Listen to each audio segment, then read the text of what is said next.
Father రమ్మన్నారా father? మన Patrick daddy అయ్యాడు. వాడికి అమ్మాయి పుట్టింది. చాలా సంతోషం ఫాదర్. వినటానికి ఎంతో సంతోషంగా ఉంది. చిన్న వయసులో మీరిద్దరూ అసలు వదిలిపెట్టి ఉండనే ఉండరు. నేను ఎక్కడికైనా ప్రార్థనకు వెళ్ళినా కూడా నేను తిరిగి వచ్చేంతవరకు మీరు భోంచేయకుండానే ఉంటారు. నీకైనా ఏదైనా చెప్పి ఒప్పిస్తాను. ప్యాట్రిక్కి ఏది చెప్పినా వాడు వినడు.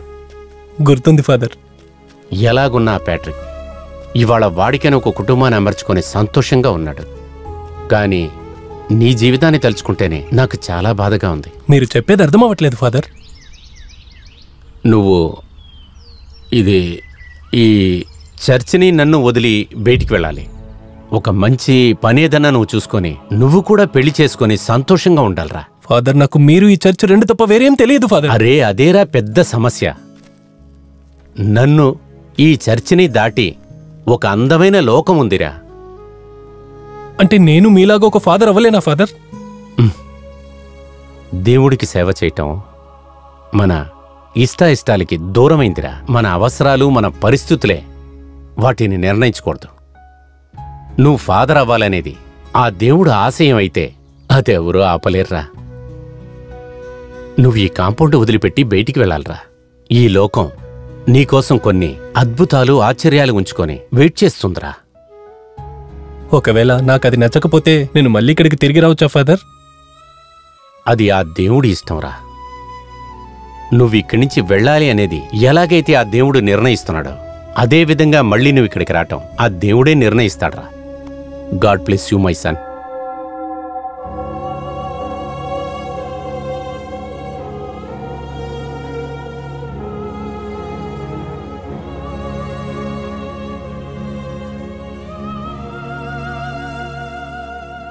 ఈ గూడుని చూసావా?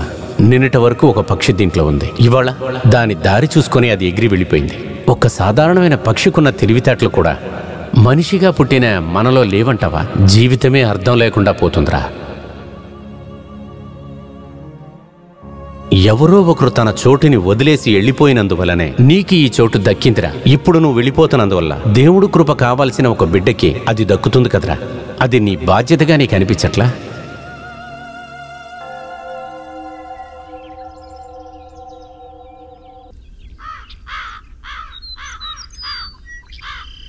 ఏమైందో తెలియలా ఉదయం నుంచి కాకులు అరుస్తున్నాయి. అందుకే రోజు స్నానం చేసి వచ్చి కొట్టు తెరవాలనేది. లేదనుకో కాకే కాదు గాడిది కూడా నీ కొట్టు దగ్గరికి వచ్చి గాండ్రేస్తుంది. ఇలా మాట్లాడితే వేణీలు తీసి మొహం మీద పోసేస్తా. కోపడుకు ఒకటి ఇవ్వు స్ట్రాంగ్ గా. అన్న ఒక బజ్జీ ఇవ్వండి. ఇదిగో బాబు.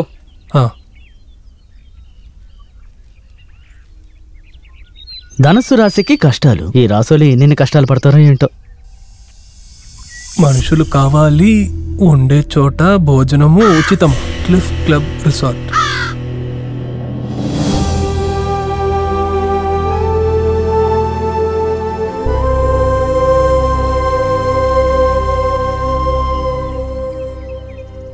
ఇదిగోండన్నా.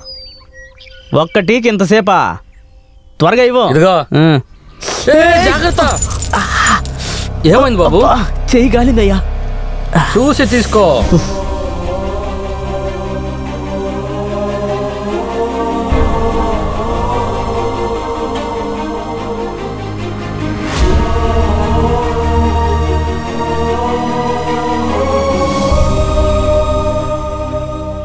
మర్చిపోకుండా అన్ని నోటీసులు ఇచ్చావా? అన్ని నోటీసులు ఒకే చోట ఇచ్చేసాను. మన ఊటీ గైడ్ నుంచి ఛానల్ వరకు అన్ని చోట్ల వాచ్మెన్ కావాలని ప్రకటన ఇచ్చినా కూడా మన ఊరు వాళ్ళే కాదు, మణిపూర్ నేపాల్ నుంచి ఎవరూ రావట్లేదు. నేపాల్ కాదు, లోకల్ గోపాల్ కూడా ఈ హోటల్ కి రాడు. అలా ఉంది మన హోటల్. లేదు లేదు, అక్కడ చూసారా కొత్తగా ఒకటి ప్రకటన ఇచ్చాడు. బోర్లా పడుకుని గ్యాస్ వదిలితే పొట్ట తగ్గుతుందట. పోయి కారు తోడు పోరా. ఏమండి, నేను మీ హోటల్లో చీఫ్ కుక్కుని. నా దగ్గర మీరు ఫ్రైడ్ రైస్ అడగొచ్చు, ఫ్రైడ్ నూడిల్స్ అడగొచ్చు, పాయా కూడా అడగొచ్చు. అది మానేసి కారు క్లీన్ చేయమంటారా? నా గౌరవం ఏమైపోతుంది? చెప్పింది చెప్పోరా. కారు క్లీనింగ్ చేసే లెవెల్కి మన గౌరవం గాల్లో ఎగురుతోంది. కారును ఎత్తుకుపోతే చెప్పినట్టు వింటారు. చేసేస్తా. బాగా చదువుకుని ఉంటే ఈ పాటి కలెక్టర్ అయిపోయేవాడిని. చూడు, చిన్న వయసు నుంచి నేను వంటగదిలో ఉండిపోవడం వల్ల అందరూ కలిసి నన్ను వంటవాణ్ణి చేసేశారు. చిన్న బండి కొనుక్కోవచ్చు కదా, లారీ లాంటి ఒక బండి కొన్నారు. తొడవడానికి ఒక రోజు పట్టేస్తుంది.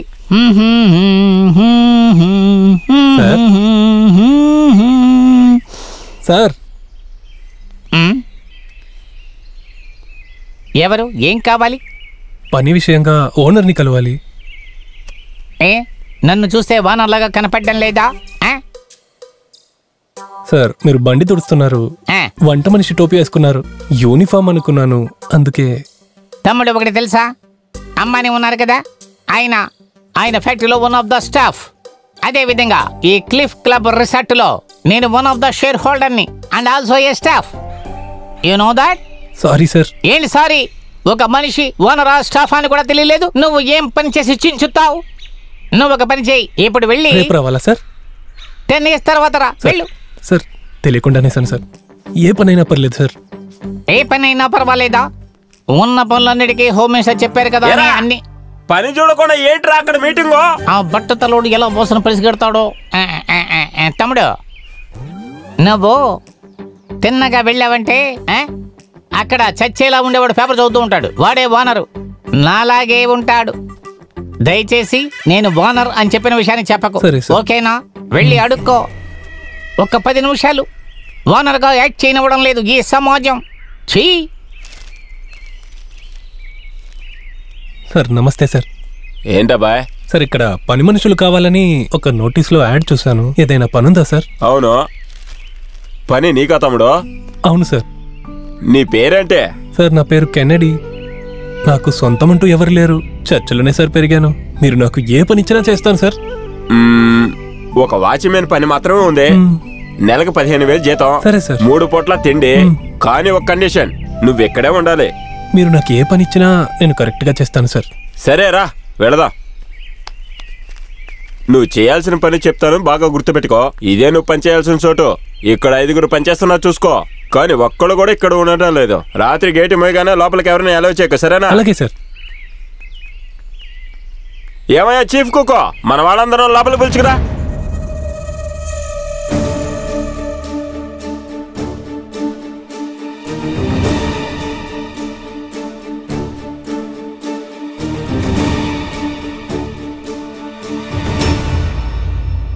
మిమ్మల్ని అందరిని ఎందుకు రమ్మన్నా తెలుసా?